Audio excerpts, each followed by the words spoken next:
দুর্জন বিদ্বান হইলেও পরিত্যাজ্য বিষয়টা আমরা ভাব সম্প্রসারণে এতদিন পড়েছি, কিন্তু বিষয়টা খুবই গুরুত্বপূর্ণ। বর্তমান প্রেক্ষাপটে আমরা ছাত্রছাত্রীদেরকে কী ধরনের শিক্ষা দিচ্ছি বা কোন নৈতিক শিক্ষা দিচ্ছি তা আসলে আমাদের চারপাশের পরিবেশ দেখলে বোঝা যায়। বর্তমানে আমার কাছে এই পোস্টটি খুবই ভালো লেগেছে। অনলাইন প্ল্যাটফর্ম ব্যবহার করে অশ্লীলতা ছড়িয়ে পড়ার জন্য আসলে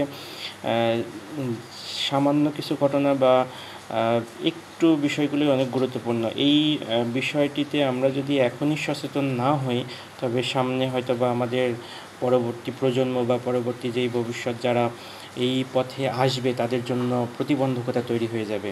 তাই আমরা নিজ নিজ জায়গা থেকে, নিজের দায়িত্ব থেকে অবশ্যই দায়িত্বগুলো পালন করার চেষ্টা করব, এবং বিশেষ করে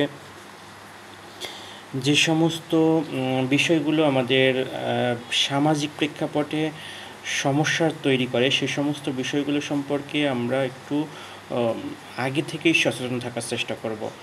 এমন বিষয়গুলো যদি আমরা এমনিই ছেড়ে দেই বা শুধু বিদ্বান যেই দুর্জন বিদ্বান হইলেও যে পরিত্যাজ্য, আমরা যদি তাকে শুধু পরিত্যাগই করি, অন্যান্য ব্যবস্থা বা কঠোর ব্যবস্থা গ্রহণ না করি, সেই ক্ষেত্রে দেখা যাবে যে পরবর্তীতে অন্যান্যরাও এই সুযোগটা কাজে লাগাতে পারছে। আমার মনে হয় শিক্ষাক্ষেত্রে বা অনলাইন শিক্ষা ব্যবস্থায় একটি মনিটরিং করা বা যারা দায়িত্বশীল তাদের এই দিকে একটু নজর দেওয়াটা খুবই গুরুত্বপূর্ণ। আমরা অনলাইন ক্লাসগুলোতে যেই ধরনের ভাষাগত দিক বা যেই ধরনের পরিবেশ সৃষ্টি করা বা যেই ধরনের সময় ক্ষেপণ করা দেখি, সেই বিষয়গুলো সম্পর্কে আমাদের এখনই সচেতন হওয়ার সময়। আর গত যেই অনলাইন ক্লাসে যেই বিষয়টা আমরা লক্ষ্য করেছি, সেই বিষয় সম্পর্কে আমাদের যদি সচেতনতার পাশাপাশি যথোপযুক্ত পদক্ষেপ গ্রহণ না করি, সেটি হয়তো বা অন্যান্যরা দেখে সাহস পাবে। আর এটি একটি কেবল বিচ্ছিন্ন উদাহরণ নয়, এটি হয়তো বা একটা সামাজিক পরিবর্তন বা সামাজিক প্রেক্ষাপট পরিবর্তনের একটি গুরুত্বপূর্ণ বিষয় হতে পারে। আমরা অন্যান্য বিষয়গুলোর ক্ষেত্রে দেখেছি যে ছোট একটি বিষয় থেকে বড়